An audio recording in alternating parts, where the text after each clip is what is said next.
means it's time for the best man's speech. Ladies and gentlemen, Ross Sands, the best man.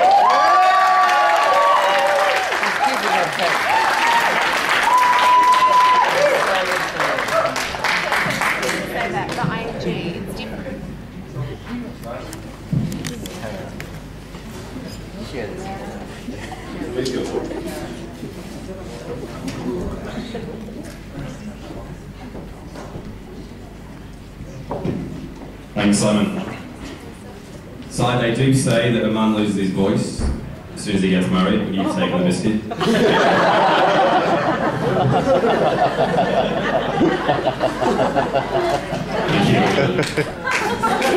Thank you. Just a short intro, my name is Ross Sandsy. Me and Si have been mates for just over 25 years. And it's a great honour to be his best man here today.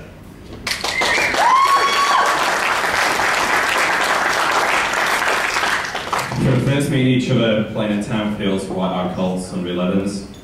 And that's football, soccer for your Aussies. Through school, walkabout nights out, LGFs and the coaching horses. Freezing cold nights watching the mighty Doncaster Rovers. And now two Yorkshire blokes living the dream in Australia. Just your wedding. After a couple of false starts, with the arrival of Cammy, here you go. It's finally such a beautiful wedding day at such a stunning location. Christy, you look absolutely stunning.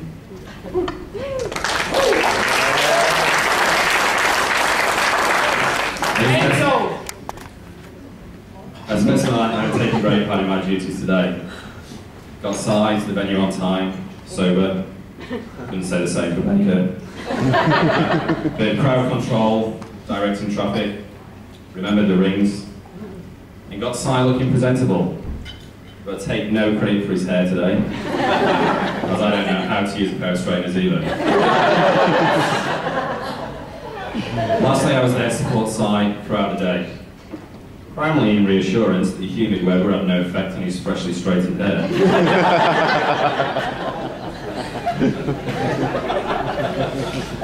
Geez, you're taking a beating on that one. And now my last, and some might say most important duty. As Si, one of Si's oldest friends here, I give you a short snippet of Simon Cotton, This Is Your Life. 1981. Good year. London Marathon was run for the first time. Bucks Fizz won the Eurovision Song Contest for Making Your Mind Up. England became the first cricket test playing nation to win after falling on. Beating Australia in the process. And US President Ronald Reagan and the Pope were both shot in an assassination attempt. And on January the 13th, Simon Cotton was born. And I'm reliably informed that none of the runners in the London Marathon, nor Bucks Fizz, both cricket teams, Ronald Reagan or the Pope have quite as big a toe as Si.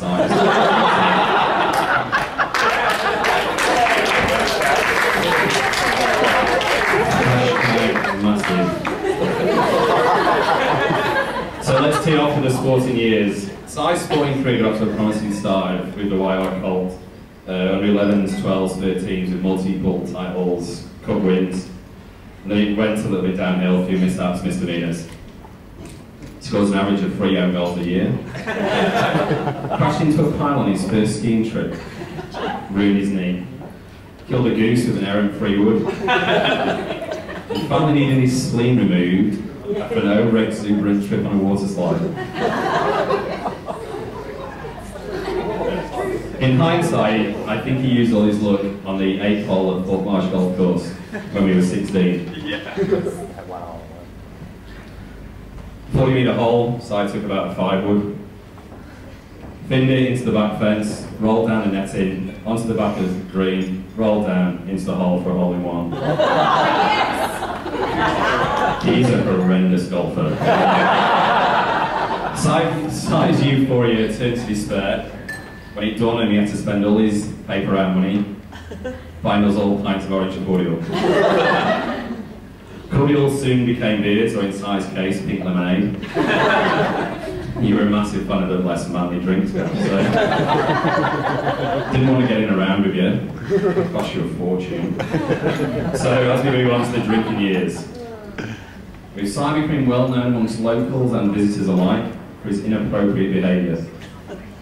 Standing up in the White Hart, trains to Dandenong, at the bar in the Tea Gardens, dance floor in the Walkabout. Most recently, the Octave Hotel, just after my Sydney celebration.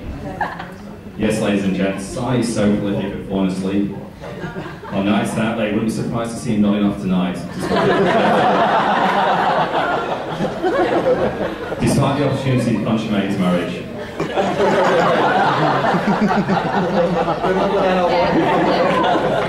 You are black caviar style odds to fall asleep before 10 PM. And finally, what culminated in today's event, Si's romantic years. Si first demonstrated his prowess with the ladies when he was offered fish pie. And probably vomited all over the lucky lady. Luckily for Si, he was in primary school at the time. The lucky lady was his headmistress.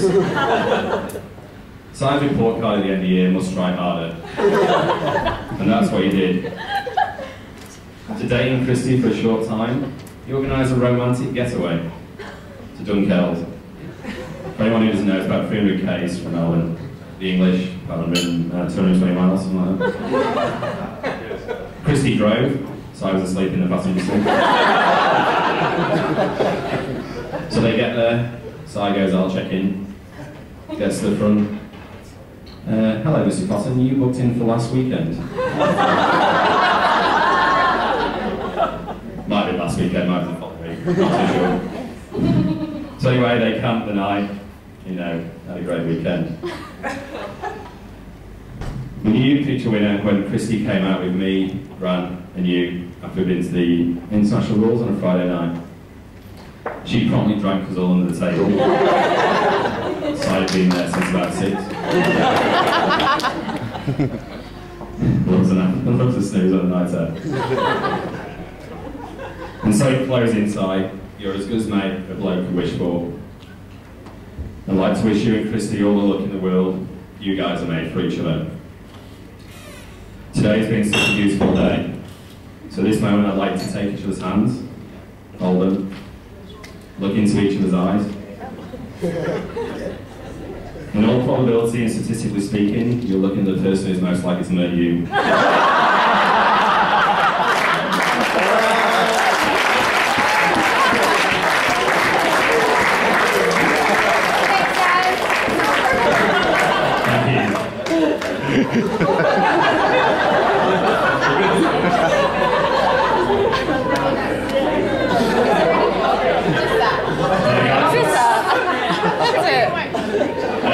That's me finished. I've got a couple of telegrams and emails, some text messages to read out for the lovely couple.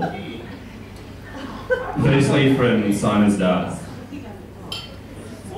It says at the top to be read out at the wedding of Simon and Christy. Kind of gathered that.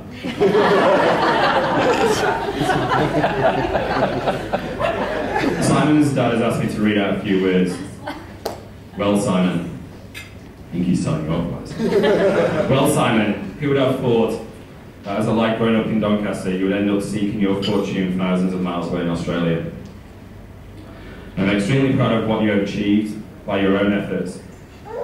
You certainly struck gold when you met Christy. And between you, producing a precious gem called Cammy. I'm sure you will be having a wonderful day with family and friends, and that you will have a happy and healthy future together. Although I am far away, I will always be near you in thought. Love you all, Dad.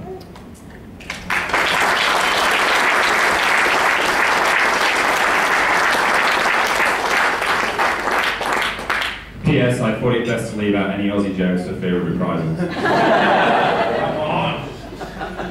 I didn't. A couple more. From Greg and Sarah. A couple of school friends back at home. Dear Mr. and Mrs. Cotton, Your wedding day is a time for joy, beauty and happiness, as you celebrate the love you have for each other and family and friends. We are sorry you cannot be there to share your special day, but here is a little prayer to help you on the way. Something old is your love, a love to last until the end of time, something new in your marriage, an adventure that you've taken. Something borrowed is your time, so begin each day with a kiss. Something blue is the bright sky, your future is paved with them. So here's to you and to your love, congratulations to you on your big day. Here's to the bride and groom, your new family, love the Fosters.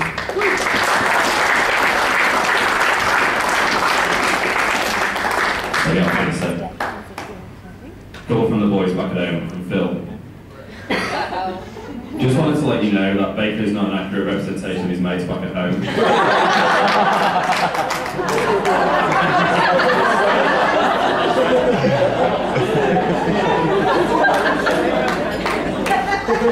From Gordy, with permission of Laura. Controversial, I'm right. Thanks for letting me share the bath water. From Whaley, Usher Big Man. And from Oliver Donny Lott, you are gold. Thank you.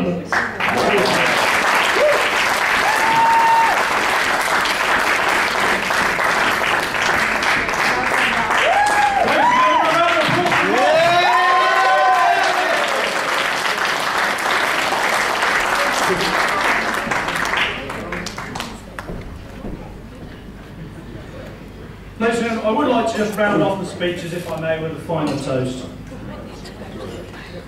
Ladies and gentlemen, please raise your glasses. Simon, I cannot think of a truer, decent and more genuine man. You have been a good and loyal friend. Christy, you are certain proof of the existence of angels. Ladies and gentlemen, the bride and groom. Otherwise doing it. The bride and groom. Could you all just put one final hand together for all of those speeches this evening?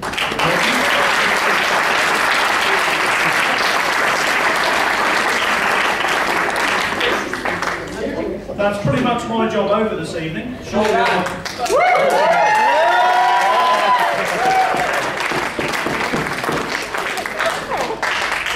It's nearly time for me for some acrophobia pills. I'll be back shortly to announce the cutting of the cake. In the meantime, please drink, enjoy, and we'll be back shortly.